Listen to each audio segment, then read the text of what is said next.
grande festival literário. Foi assim que o povo de Araxá definiu e recebeu de braços abertos o primeiro FLI Araxá. Com uma programação extensa, o evento, que aconteceu em outubro de 2012, movimentou a cidade durante 3 dias. E na primeira noite, com o auditório lotado, o festival recebeu o jornalista e escritor Zueni Ventura e a cantora, compositora e escritora Fernanda Takai para um bate-papo muito agradável sobre jornalismo, música e literatura. E toda essa conversa você assiste agora, aqui no Sempre um Papo.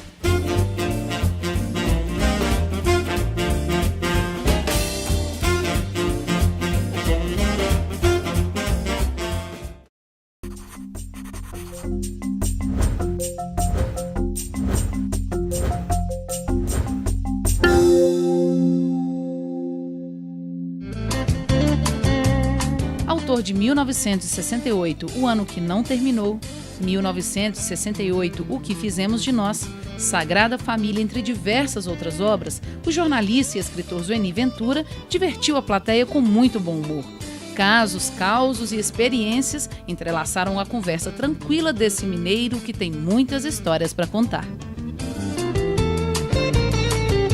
Repórter ligou para um telefone, que é um telefone antigo meu, e a mulher realmente já não aguentava mais, né? E virou e disse o seguinte: o Zueni, ele morreu.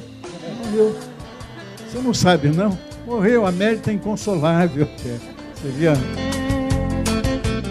Nascida no Amapá, Fernanda Takai já é considerada mineira. Formada em relações públicas, Fernanda sempre foi apaixonada por música e fez dela a sua profissão. É vocalista de uma das mais reconhecidas bandas do país, o Pato Fu. É também letrista, escritora e cronista. Lançou seu primeiro livro, Nunca Subestime uma Mulherzinha, em 2007. E depois já vieram outros, como A Mulher que Não Queria Acreditar e agora o seu mais recente lançamento, A Geisha e o Panda Vermelho. Com delicadeza e simplicidade, Fernanda Takai divide o palco com Zueni Ventura. O fato de eu estar aqui é a prova de que todo mundo pode escrever.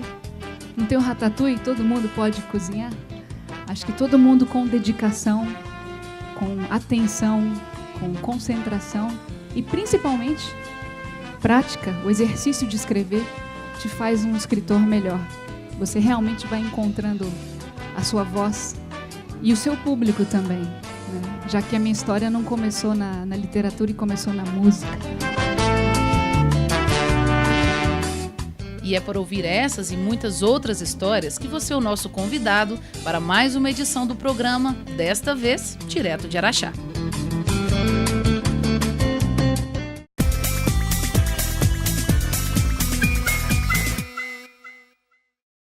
Zuzu, você publicou o seu primeiro livro muito tarde. No entanto, sua história toda, desde o professor que você teve, estava relacionada com o livro, né? Fala um pouco dessa transição e dessa experiência, de alguém que foi aluno de Manuel Bandeira. Eu preciso dizer que tudo na minha vida aconteceu por acaso, tudo. Realmente eu sou, enfim, jornalista por acaso, escritor por acaso. Eu acho que eu devo ter nascido ou gestado por acaso também, eu não consegui apurar isso bem. Mas ontem eu estava em Sete Lagoas, e aí quando eu falei que eu tinha 80 anos, e as pessoas começaram a rir. Aí eu disse, pois houve um tempo em que eu dizia a minha idade, e todo mundo dizia, mas não parece. Hoje, ou riem ou fico em silêncio, né? Então, 81, na verdade. Olha. A minha mulher corrigindo. Gafe, né, Mary? 81. Mas 80 é o novo 70. Hein? 80 é o novo 70, igual eu fiz 41. Aí eles falam, o 40 é o novo 30. Eu quero chegar à idade dela assim como ela, né? Mas o Ziraldo está fazendo 80 anos e ele está comemorando o ano todo. Eu nunca vi assim, porque já você comemora um dia, né? Ele está desde o 1º de janeiro que ele comemora.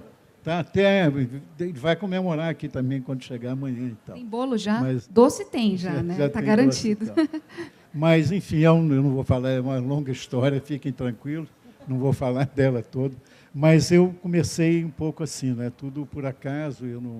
Eu nasci aqui em Além Paraíba, em Minas, fui criado em Ponte Nova. Em Ponte Nova eu ia ser padre, né? Enfim, tinha estudado no Colégio Noel Verso, era semi-interno e tal.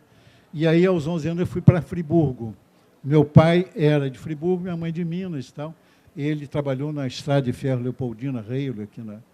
E aí eu fui para Friburgo, e em Friburgo eu, como dizia minha mãe, tadinha, né, cheia de desgosto, eu me perdi, porque não só larguei a vocação, na verdade a vocação era dela, né, e não era minha, né? E como, né, caí nas mãos do meu primo querido, e era esse meu primo realmente perdido, né, porque foi quem me iniciou na zona, quem fez a minha iniciação sexual, enfim, foi a minha perdição. Mas, ao mesmo tempo, e aí eu comecei a trabalhar com meu pai, que ele voltou à profissão dele original, que é pintor de parede. Então, a minha primeira profissão foi realmente de auxiliar de pintor de parede. Depois eu trabalhei, na época se dizia contínuo, hoje é office boy, né? Mais chique. Eu fui office boy de um banco, fui office boy de um bar, depois de um laboratório de prótese, e depois, para poder estudar, de graça, porque eu tinha, né, problemas, enfim, financeiros, o ginásio, né, que era o ginásio, o diretor me propôs o seguinte: olha, se você quiser dar aula de manhã para o primário, que era, na verdade, enfim, alfabetização, você pode estudar de noite de graça. E aí eu, então, falei, ótimo, eu comecei para estudar de graça. E aí me apaixonei, falei, bom, é isso que eu quero na vida, eu quero ser professor. E então aí fui para o Rio, né, porque não tinha faculdade nessa época, em cidades do interior e tal, fui para lá, para a Faculdade Nacional de Filosofia, curso de Letras Neolatinas. E foi assim, enfim, para mim, eu caí no paraíso, né, isso que o Afonso adiantou. Um dos professores era o Manuel Bandeira, que já era um dos maiores poetas de língua portuguesa, e tinha um timaço assim, de professores, chamados catedráticos e tal. Humilhação, os professores. Não, os professores, quando eu falo que foi aluno do Manuel Bandeira, pessoas às vezes olham assim com uma certa desconfiança. Eu digo, não, mas eu tenho prova, eu tenho testemunho, que realmente eu posso não ter sido um bom aluno, mas fui aluno do Manuel Bandeira. Mas, enfim, então tinha um desses professores que, na verdade, era tão genial, que ele era aluno e professor ao mesmo tempo, o Manuel Bandeira adorava ele, e que dirigia o arquivo de um jornal, e aí sabia que eu estava precisando de grana, então me levou para trabalhar com ele nesse arquivo, que era o arquivo da Tribuna da Imprensa, né, no Rio de Janeiro. E era um emprego que hoje eu morreria de fome, né, porque o meu trabalho era o seguinte, era ficar arquivando recorte de jornal. O repórter chegava e dizia, olha, eu queria saber quando é que o Juscelino nasceu, quando é que se formou, Aí eu ia nos jornais e tal. Hoje você aperta, quer dizer, na hora você... Então, essa profissão hoje... Aperta o quê, Zani? Não aperta nada, não. Aperta nada, não. É isso. A pessoa analfabeta em tecnologia, quem está me ensinando, me aplicando hoje no iPad, por exemplo, é a minha neta Alice, de 3 anos. Estava demorando a falar da Alice, né, Mary? Uma certa impaciência, né, porque eu custo aprender, e ela com o dedinho dela assim, vô, e aí, de repente, ela diz para a avó assim, vô, é tão bobinho, não é tão bobinho.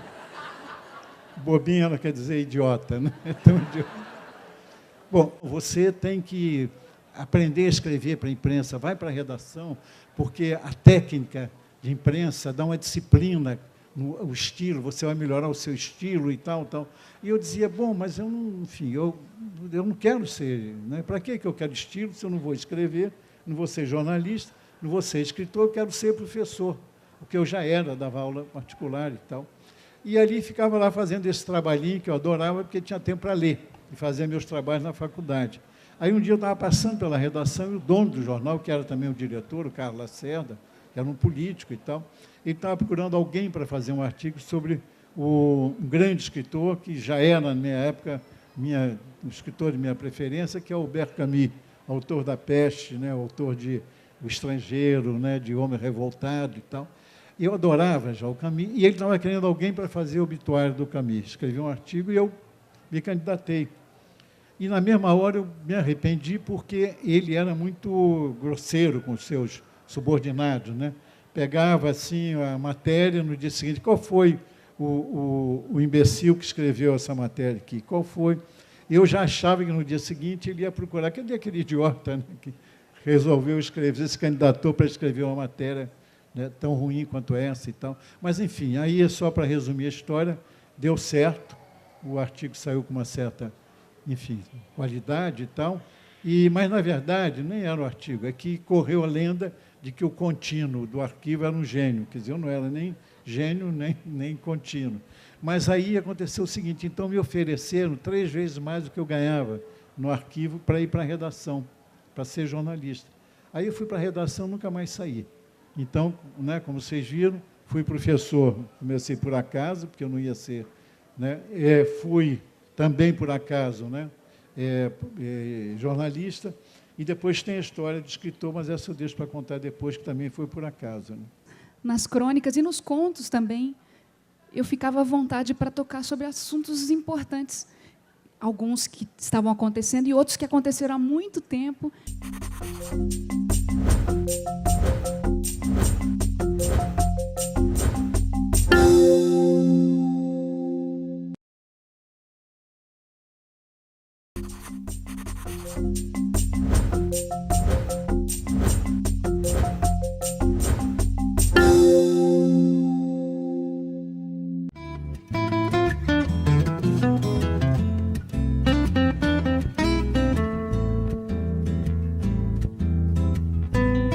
O Sempre um Papo Especial Fli Araxá está de volta.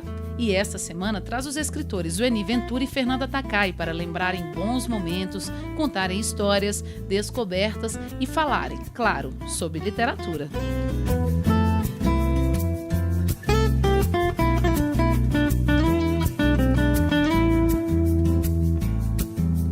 Zueni Ventura é uma paixão antiga, inclusive eu uso ele nas minhas aulas.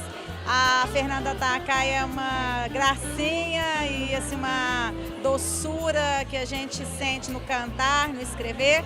E Araxá recebendo esse festival foi assim, uma grande alegria. Eu achei muito bacana, eu sempre admirei ela pela música dela, na carreira com o Botafogo, li a coluna dela no estado de Minas e achei muito legal. Muito bom, tem que divulgar a cultura mesmo, o pessoal está curtindo bastante.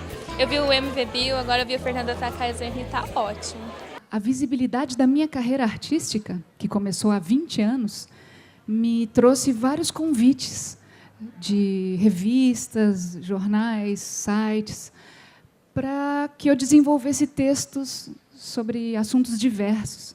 E eu fui aceitando esses desafios ao longo da vida. Algumas vezes eu nem sabia por que eu estava sendo convidada, por exemplo, a escrever um texto para Playboy, no outro dia para Pais e Filhos, no outro para Globo Rural.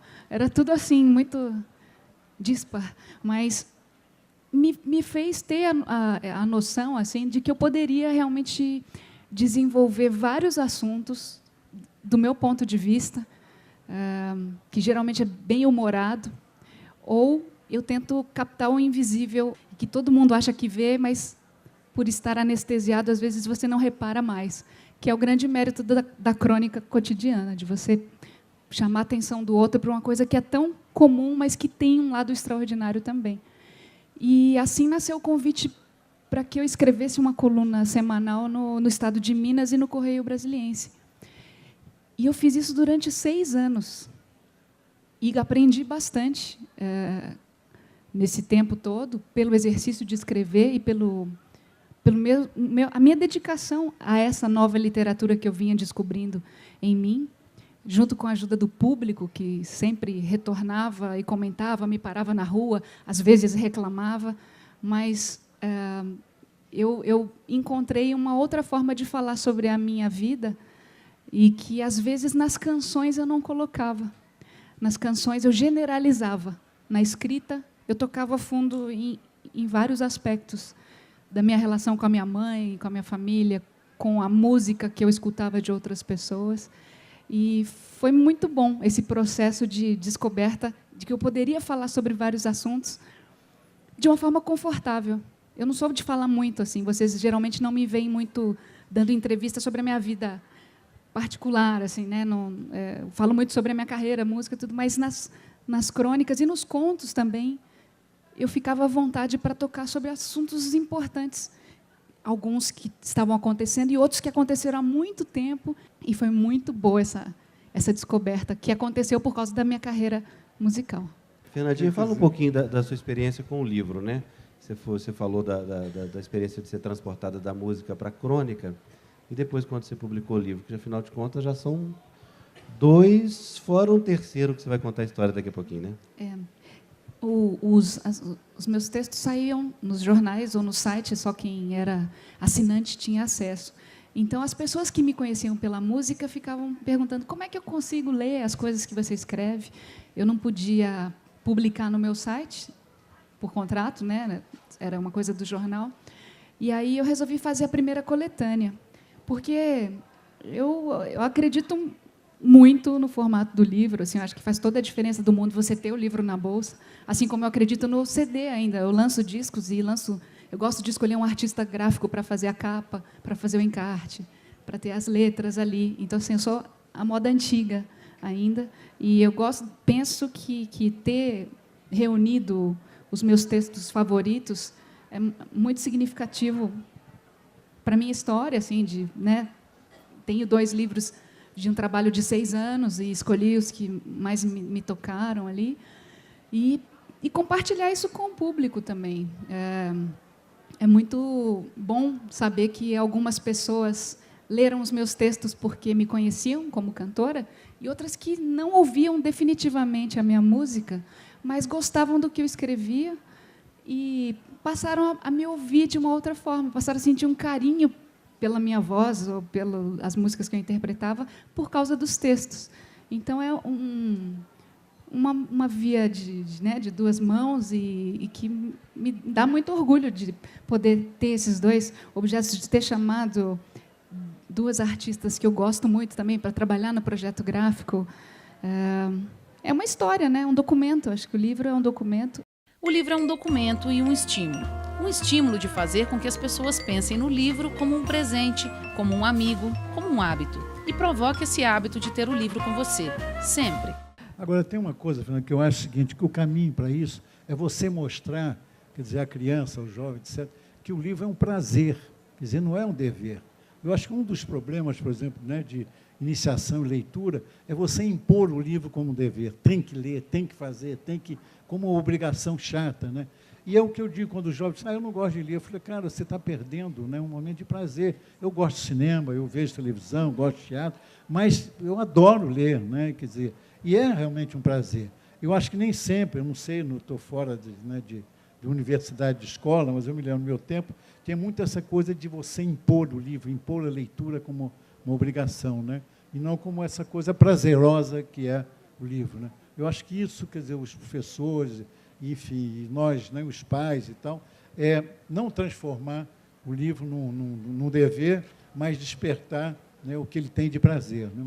Leila Ferreira, por favor. Vou só contar uma historinha do Zuenir, que eu estava comentando com ele ali no camarim. Mas é publicável essa? Essa é. Olha o YouTube, hein? Olha o YouTube. Mas uma vez eu fui... Você imagina, Fernanda, esse mestre aí, quanto ele tem para ensinar para a gente. Eu fui entrevistar a Zuenir Ventura e Carlos Heitor Coni no apartamento do Zuenir, no Rio.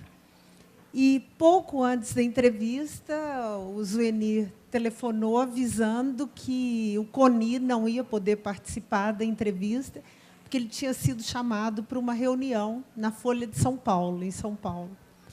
E o Zuenir, preocupadíssimo, porque eu tinha saído de Belo Horizonte para entrevistar os 2 no Rio, e dizendo que a estrela era o Coni, e que eu não precisava me sentir obrigada a entrevistá-lo sozinho.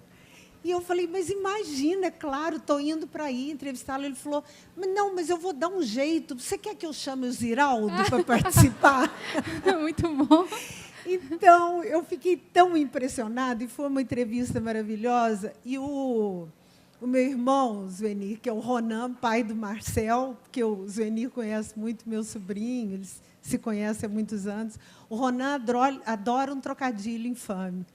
E o Ronan fala que o índice de humildade relativa do ar anda muito baixo. E, então, o Zuenir Ventura, com a humildade e a genialidade dele, seduzem a gente. E a Fernanda, uma vez, 200 anos atrás, eu era repórter da Globo, fui entrevistar o Pato Fu, e eu tinha saído de uma coletiva do governador e cheguei lá de terninho, de blazer, numa seriedade, eles me mandaram para o Pato Fu, e eu cheguei lá, nunca tinha visto essa menina, e ela estava com a jaqueta jeans tão bonita. Eu falei, olha, você já é nova, você não precisa da jaqueta, você não me emprestaria, não? E ela tirou e me emprestou, e eu entrevistei a Fernandinha com a jaqueta dela. Muito bom. É. Então, assim, super bem-vindos esses dois, a Araxá e ao Afonso Borges também, que eu carrego no meu coração. O que você está achando desse encontro aqui? Não, eu estou adorando. Não é a primeira vez que eu venho aqui, essa cidade tão amena, tão acolhedora, tão simpática e tal, que me trata tão bem. E é também a segunda vez que eu participo de uma mesa com a Fernanda. E deu tanto certo que nós estamos pensando em fazer uma dupla, tipo dupla caipira, e correr o país, né? Zuzu e Fefê. Zuzu, Zuta, né? Zuzu e Takai. Mas ao contrário da Fernanda, eu não gosto de escrever, né? Eu gosto, digamos, de ter escrito, né? É melhor quando dá certo. O ato de escrever eu acho meio penoso. Essa coisa de ficar procurando o adjetivo correto realmente dá uma certa angústia. Eu não gosto. Mas depois que você escreveu e se deu certo, aí é agradável, é gostoso. Mas é preciso dar certo, então por isso que eu digo que eu não gosto de escrever. Eu gosto de ter escrito. A crônica se faz muito mais com os olhos do que com a cabeça, né? Você falou várias vezes, olhar, porque é aí, né? A crônica nasce realmente dessa observação, né? O cronista é sempre um voyeur, ele está sempre olhando o mundo, né, no buraco de fechadura, procurando. E essa coisa digamos, da inspiração, né? Eu ando todo dia, eu tenho como hábito andar no calçadão de Ipanema. Esse é o meu, toda manhã eu ando e tal.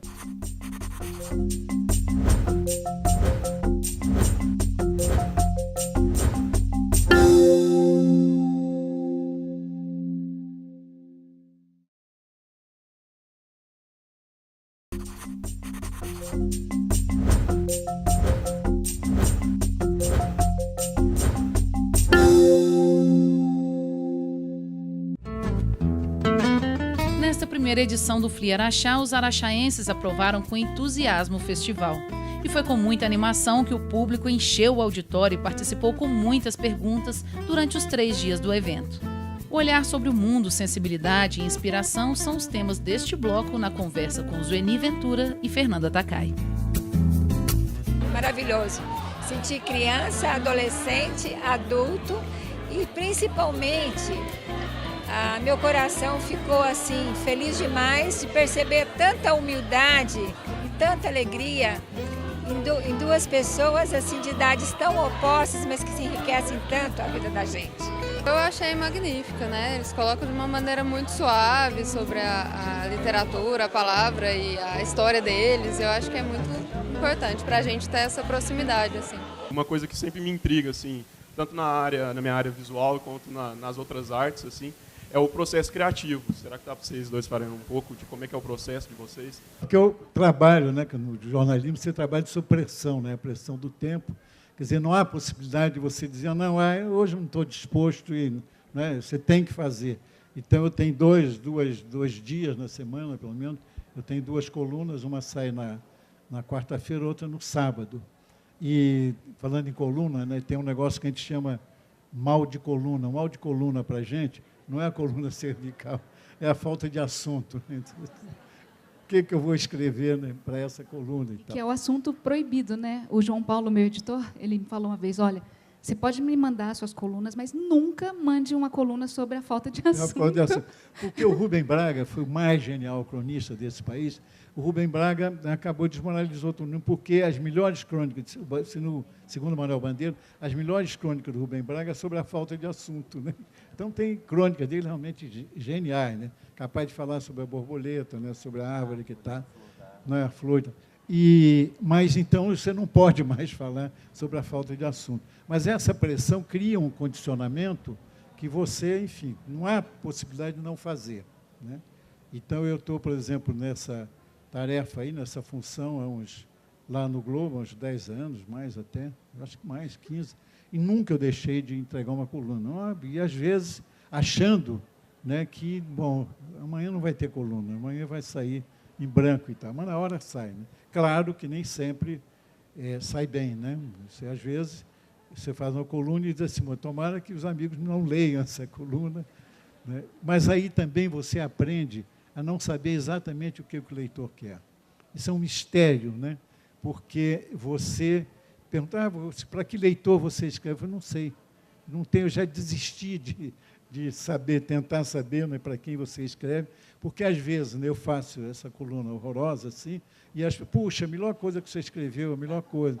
E aí você, às vezes, escreve uma que, pô, essa está boa, e eu disse, olha, hoje você não estava muito inspirado, não. Então. Rosane, já metendo um pouco o bedelho, você faz uma crônica, uma coluna na página de editorial do Globo, uma página interna do Globo, local, historicamente classificado para aquela página de opinião formal. A sua coluna saiu do caderno 2, digamos ali, foi por ali. Isso teve algum reflexo no conteúdo? Não, porque eu tenho, enfim, de verdade, eu escrevo, na verdade, sobre tudo, né? Tenho essa liberdade. E eu não tenho, quer dizer, um tema fixo, né? O meu, digamos, viés é cultural, porque eu fiz, né, como disse, escola de letras e tal. Tudo passa para mim pela cultura. Mas aí eu me meto a falar de tudo, falo até às vezes de economia, de eleição dos Estados Unidos, de crise, né, no Rio de Janeiro, a violência e tal. Eu tenho esse privilégio, né, de ter um espaço em que eu posso falar de tudo, embora, por exemplo, o espaço agora seja entre os editoriais, né, aquela coisa séria, né, e tal.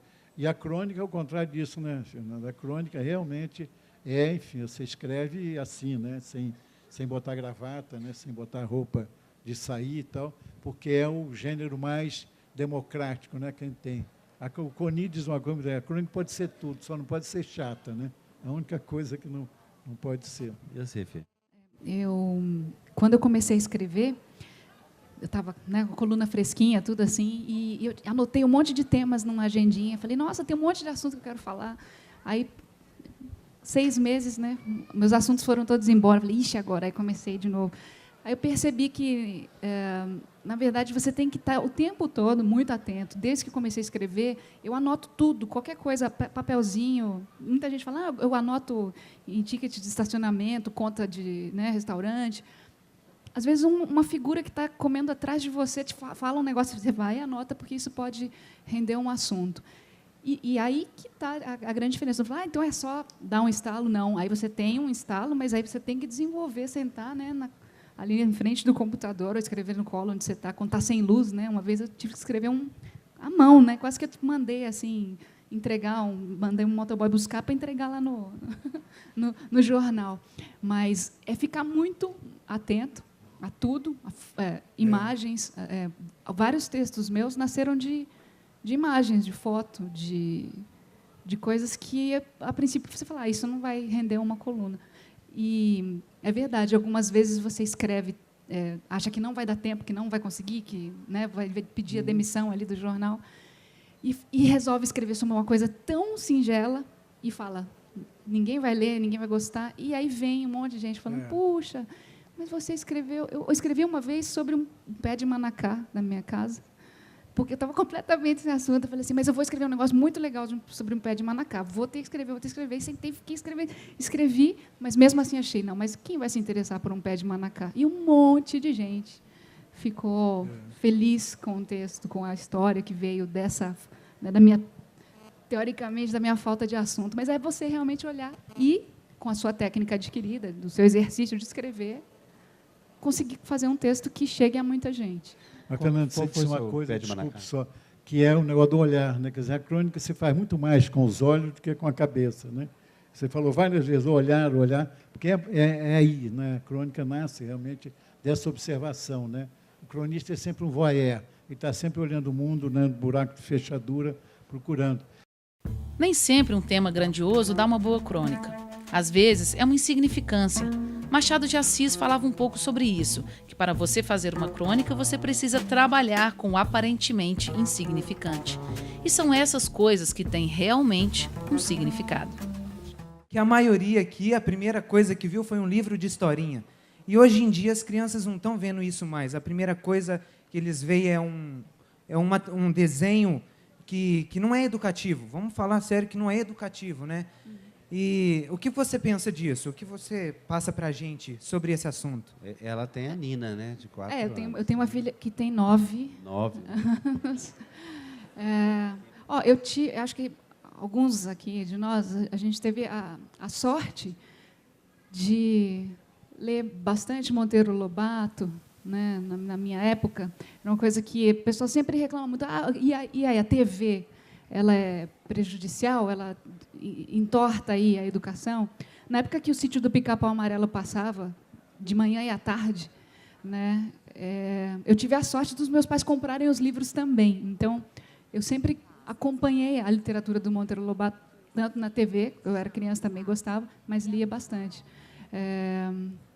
Eu acho que é um papel da gente, como educador, pai, mãe, a escola, a família, tentar não deixar com que isso aconteça com tanta facilidade. Eu sou completamente contra a criança assistir TV sozinha, controle remoto na mão, para acessar coisas que a gente estava comentando em horários completamente inadequados. Não existe mais filtro, parece, na sociedade para o que, né, para determinadas faixas etárias. Existe mesmo, tem muita gente desatenta, acho que, né, pais desatentos ou crianças que estão vivendo mais fora de casa do que dentro de casa, e aí você realmente não tem controle. Mas acho que a escola, as boas escolas, tentam, desde o início, plantar essa sementinha de você ler, porque é importante para a sua vida inteira, é importante não só para os estudos, para a sua formação como indivíduo, né?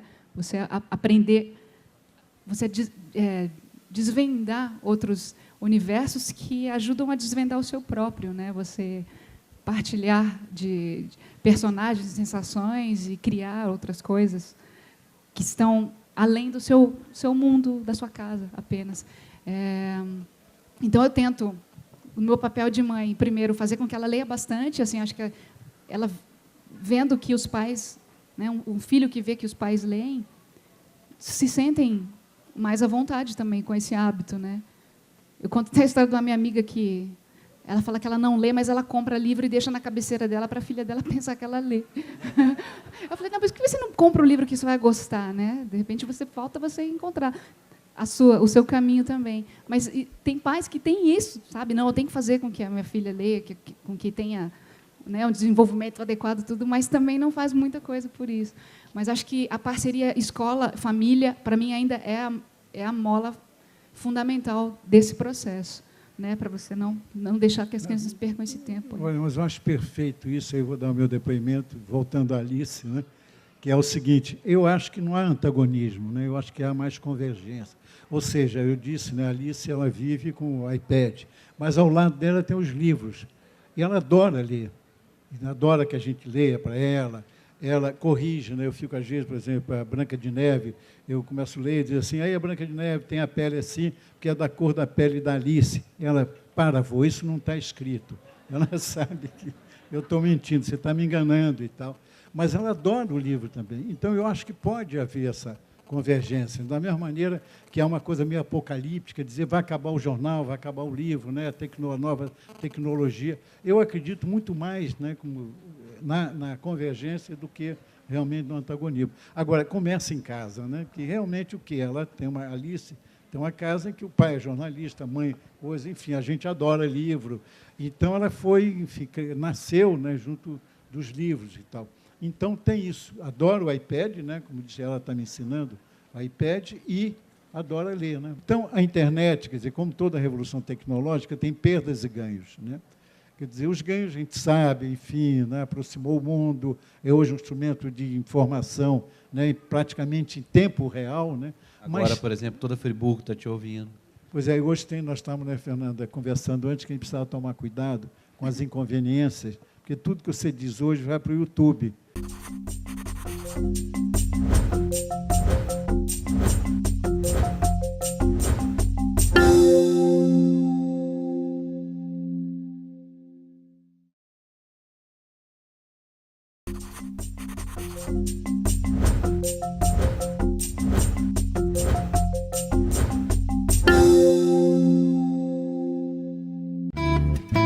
E neste último bloco do Sempre um Papo com Zoeni Ventura e Fernanda Takai, uma reflexão sobre a internet. Como que fica a visão dessa criança que fica ali na frente do computador, pesquisa, sai, vai embora, volta, vai para o joguinho da internet e não lê? para escrever para essas pessoas é diferente do que você escrevia para as pessoas de um tempo atrás. Hoje, não é um pouco mais complicado ter que prender aquela criança que vai para o computador e tem a visão da informática mesmo? O espaço da biblioteca, para mim, é muito importante. Assim, eu fiquei tão feliz quando na escola da minha filha tinha um quadro assim, biblioteca. Tem um horário que tem que ir para a biblioteca, o aluno tem que ir para a biblioteca, pegar um livro toda semana, comentar esse livro em sala.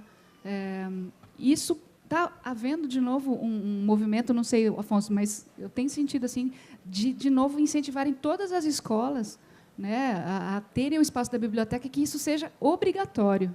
É coisa de hábito mesmo, que, a princípio, muita criança reclama, fala, ai, não, vai lá para a biblioteca. Aí vai, no começo, não quer pegar nada, pega, né, pega indicação de alguém, me fala um. Mas acho que isso vai criando a perspectiva da criança, que ela sabe que ela vai ter aquele momento da biblioteca, vai ter que se divertir com o livro, vai ter que aprender. Às vezes é meio na marra mesmo. Assim, a escola, né, os estudantes, eu vejo pela minha filha, acham que a vida é super pesada, porque eles têm que estudar. Eu falei, nossa, Nina, mas depois que você estuda, tem muitas outras coisas que acontecem na vida, vários outros fardos. Aproveita o momento da escola. Você não tem que só estudar, é um momento muito rico. Então, até as matérias que você não gosta, como eu passei por isso também, que parecem não fazer sentido, por que eu tenho que aprender isso? Né? Por que eu tenho que ir lá na biblioteca toda semana? Porque você tem que aprender a achar o que você gosta de ler. Você tem que compartilhar com o seu colega, fala assim, gostei desse livro, lê esse livro, ou então me fala um livro que você gostou. Né? Então, assim, o espaço físico da biblioteca é a mesma coisa do livro. Se o livro deixa de existir, e os espaços das bibliotecas também, e o incentivo a isso, a gente vai se afastando desse universo. Né? Então, é um movimento à moda antiga, mas que só depende da escola, mais uma vez, e dos pais, né? E de vocês também ser um agente, né, nesse Fernanda, movimento. ela suscitou uma questão aí gravíssima, que é, enfim, a questão da internet. Né? Eu, pessoalmente, eu tenho uma certa pinimba com a internet já me matou, mas depois eu conto essa história, mas já me matou. Um dia saiu num site, era um site importantíssimo, de um jornal muito importante, que era o seguinte, morre o escritor Zani Ventura. Né? Aí, eu, nesse dia, nessa tarde, eu estava num lugar que era a inauguração do Instituto Moreira Salles. Instituto Moreira Salles, estava o presidente da República, o governador e o prefeito do Rio de Janeiro. E não podia entrar mais ninguém. E eu estava como amigo do João, né, que era lá, mas não como jornalista, enfim, né, a imprensa não podia entrar. E saiu essa notícia. Aí ficou todo mundo atrás, né, atrás de mim e tal. E eu não podia sair, porque vinha a recepcionista, olha, a imprensa está lá querendo que você vá lá e tal. E eu achei que eles estavam querendo notícia, né? Eu estava lá dentro, né? O que está acontecendo? Eu falei, não, eles estão querendo, eu não vou e tal. Enfim, e fiquei um tempo enorme ali, e a notícia correndo que eu tinha havido um acidente comigo e eu tinha morrido. Ligaram na minha casa? Não, na verdade é o seguinte, ligaram para a sua casa, né? Porque um jovem repórter, ligou para um telefone, que era um telefone antigo meu, e a mulher realmente já não aguentava mais, né? E virou e disse o seguinte, o Zani, ele morreu. Você não sabe, não? Morreu, a mérita é inconsolável até. Você via a mulher perversa, né? E foi às 4 horas, ele foi atropelado, e o corpo está lá no hospital, e o enterro vai ser às 6 horas da tarde. O menino volta para a redação, em vez de apurar, botou no ar isso. Morre, né, o escritor Zani Ventura. E as pessoas sem ter acesso a mim, porque eu estava trancado lá. Né? Foi muito engraçado. Quando eu saí, aí estava aquele pelotão, sabe aquela coisa que a gente vê na televisão, aqueles canhões assim, né? Toda a imprensa ali. E aí perguntaram, vem cá, e aí, como é que você está se sentindo? Eu estava melhor do outro lado, né? Porque não... Teve gente, né, que levou 3 dias para ressuscitar e eu levei 3 horas, né? Fui mais rápido e tal. Mas, enfim, é uma coisa, né, que é um descontrole, né, isso, né, que acabou com um final feliz e tão engraçado, mas podia ter consequências. Então, a internet, quer dizer, como toda revolução tecnológica, tem perdas e ganhos. Né? Quer dizer, os ganhos a gente sabe, enfim, né, aproximou o mundo, é hoje um instrumento de informação, né, praticamente em tempo real. Né, agora, por exemplo, toda Friburgo está te ouvindo. Pois é, hoje nós estamos, né, Fernanda, conversando antes que a gente precisava tomar cuidado com as inconveniências, porque tudo que você diz hoje vai para o YouTube. Então, qualquer bobagem que sair aqui... E, geralmente as piores, né? Não são os méritos, são os deméritos. Então, é preciso realmente muito, muito cuidado, né, ao falar, porque... Mas, enfim, então, o que eu queria dizer é o seguinte, você tem hoje, né, essa coisa do YouTube, né, do Google, que já fiz o elogio, mas tem um risco, porque, por exemplo, o jovem repórter hoje, muitos desses repórteres, eles acham que não precisam mais pesquisar. Outro dia, uma atriz, amiga minha, estava dizendo o seguinte, que alguns desses repórteres chegam para ela com a matéria pronta, só chegam para pegar aspas, ou seja, uma declaração, e já está tudo, porque ele já pegou no Google. E o Google não foi feito para isso, não foi feito para substituir a pesquisa, mas para ajudar, né, você a pesquisar e tal. Então, tem questões assim, muito sérias, né, na internet, e outra é esse, né, enfim, da falta de leitura, do desestímulo, né, a leitura, porque facilita, tem um facilitário ali. Mas, enfim, mas eu acho que a gente está no olho do furacão, a gente não sabe exatamente o que vai sair daí. A internet é evidente que veio para ficar, entendeu? Mas eu também acho que o livro e o jornal vieram também para ficar. Todas aquelas pessoas que disseram que o livro ia acabar, acabaram antes, né? Graças a Deus.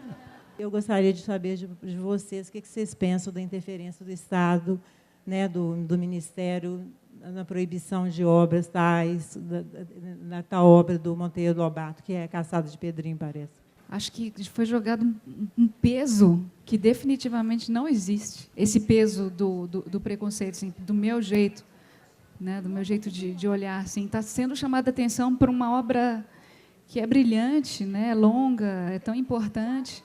E, de repente, muita gente está ouvindo falar de Monteiro Lobato porque ele é preconceituoso, assim, porque viu essa notícia hoje, né, de talvez de gerações mais novas, e assim eu sou totalmente contra isso, assim, não tem nenhum amparo legal, assim, não conversei com nenhum outro escritor, mas eu, como leitora dele, de forma alguma eu tinha lido do jeito que estão querendo que a gente leia isso agora, né, como em várias outras questões de arte. As pessoas, às vezes, enxergam que não é isso, não é essa a intenção. É bem mais leve, é bem mais natural do que se impõe, né? Não, eu acho uma questão delicadíssima, não é essa? Primeiro, dessa interferência que você está dizendo, no caso, interferência até de uma certa censura, né? Porque eu acho que tem um erro aí primário, que é não considerar o contexto, é não considerar uma obra de época, né, em que as coisas eram diferentes, os tratamentos diferentes, né? Quer dizer, você tem isso, né? Você estava falando, negócio do Lobão, eu estava me lembrando de algumas, né, referências desse tipo, que hoje seriam, né, o Caetano falando neguinho, né, minha neguinha, né? Se ele fizesse essa música hoje, ele ia ser acusado de racista, né? Porque o Chico, né, que fala a coisa aqui está preta, né? Enfim, então você tem que considerar. Eu acho que um grande perigo, o negócio do politicamente correto, que é uma importação dos Estados Unidos, é você não considerar o contexto, né? Você não considerar a intenção, né? Quando você tem, às vezes, um afeto, né, nesse tratamento, né? Não é um tratamento ofensivo, né? É um tratamento realmente de afeto. Então, eu acho que tem esse perigo, né? Eu acho tudo bem, eu acho que cabe aos professores, no caso do Monteiro Lobato, explicar, né, todo o contexto, por que está, né, ali daquela maneira, a época e tal, mas você, pura e simplesmente, né, abolir isso, quer dizer, você, né, censurar, eu acho muito perigoso, né? Isso abre um precedente realmente muito perigoso. E esse o politicamente correto, desse jeito que é tratado, né, que é um fundamentalismo, né, uma coisa muito radical, é realmente muito perigoso. E não está no espírito do brasileiro isso, entendeu? Quer dizer, isso nasceu num país, né, em que as pessoas ou são brancas ou negras, né, tudo é preto ou branco. E no Brasil, realmente, você tem a mediação, você tem o mulato, né, que é um pouco uma coisa e outra, né? Eu me lembro muito de uma presidente de uma ONG nos Estados Unidos, que veio aqui ao Rio de Janeiro, e ela tratava de estuda até hoje as relações interraciais na África do Sul, no Brasil e nos Estados Unidos. né? Então, e ela me perguntou um dia assim, por que todo mundo que me entrevista, no final, pergunta por que eu estou, né, nessa ONG, né, que trata de preconceito, enfim, de negro e tal, se eu sou branca. Agora, acontece que ela nos Estados Unidos, ela era considerada negra por causa do sangue. E ela aqui era morena, e até me lembrei muito que ela parecia muito com a minha mãe, que era meio mulata e tal, meio índia. Aí eu tive que explicar para ela como as coisas aqui, né, são muito mais relativas, passam até mesmo, né, a questão racial, o preconceito que existe, né, evidentemente, no país, o racismo e tudo isso, mas que não da mesma maneira que existe, por exemplo, nos Estados Unidos e na África, né? Então, eu acho que nessas coisas tem que você relativizar muito, né, e trazer para o contexto brasileiro, né? Obrigado, querido, por mais essa. E haverão muitas outras, né, meu querido? Não, imagina, eu tenho que agradecer. Eu ficaria, enfim, o resto da noite conversando aí. Eu agradeço muito a todos que vieram nos ver, realmente ver o suorzinho escorrendo da nossa testa. Isso faz bastante diferença. Obrigada.